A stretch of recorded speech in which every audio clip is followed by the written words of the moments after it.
Après avoir vu comment les cultures singulières persistent au sein de la mondialisation, nous allons étudier de plus près le cinéma asiatique que nous avions évoqué lors de la vidéo précédente.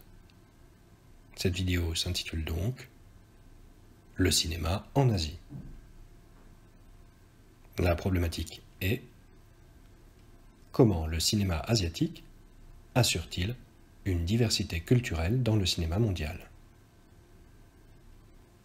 Les films sont des produits culturels qui touchent des milliards d'individus à travers le monde. On pourrait penser que le cinéma mondial est largement dominé par les productions américaines. On voit d'ailleurs sur cette carte à quel point ce cinéma a réussi à s'imposer sur la planète. Pourtant, si la diffusion d'une culture mondiale semble avantager le cinéma nord-américain, le cinéma asiatique vient nuancer une toute-puissance que nous accorderions trop vite au cinéma américain. L'Asie produit plus de 2000 films par an et enregistre 4,5 milliards d'entrées au cinéma. C'est 3 fois plus qu'aux États-Unis et dans l'Europe réunis. Ces films sont à la fois très ouverts sur le monde, reprenant les codes du cinéma américain et enracinés aussi dans les traditions asiatiques. D'ailleurs, parmi les 4 premiers pays producteurs de longs métrages, 3 sont asiatiques: l'Inde, la Chine et le Japon. L'Asie produit d'ailleurs plus de longs métrages que les États-Unis et l'Europe rassemblés. Si ces informations peuvent surprendre, c'est que, à l'inverse des États-Unis, la Chine et l'Inde exportent peu leurs films. Ils sont essentiellement destinés au marché intérieur, qui représente quand même un quart de la planète.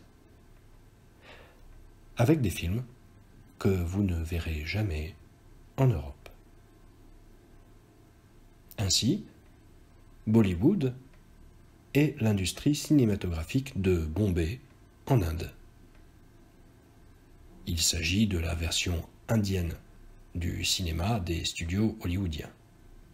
Elle produit des milliers de films par an, destinés aux immenses populations asiatiques ou moyen-orientales.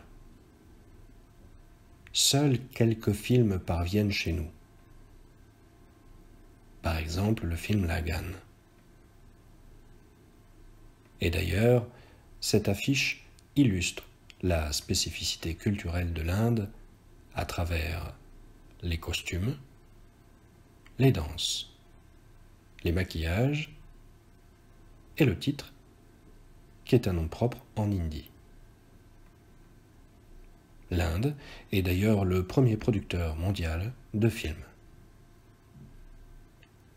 L'affiche illustre aussi la mondialisation du cinéma indien puisque ce film a été présenté au Festival de Cannes et a été commercialisé en France.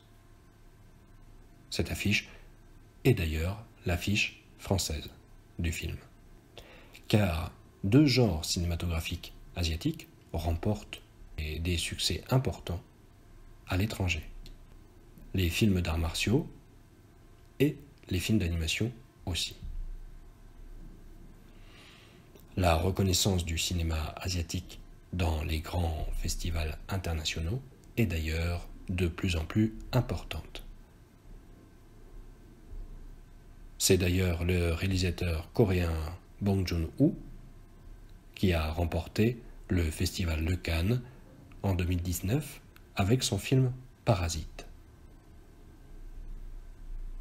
D'autre part, le cinéma chinois ambitionne de détrôner le cinéma américain en reprenant ses stars, comme par exemple Matt Damon en 2016 dans le film chinois La Grande Muraille, et ses codes avec le film The Wandering Earth, où la Chine sauve la Terre d'une catastrophe climatique. Ainsi, la force et le dynamisme du cinéma asiatique montrent que la mondialisation n'est pas qu'un simple rouleau compresseur à l'avantage d'une culture nord-américaine, mais plutôt une ouverture à la diversité et au partage des cultures.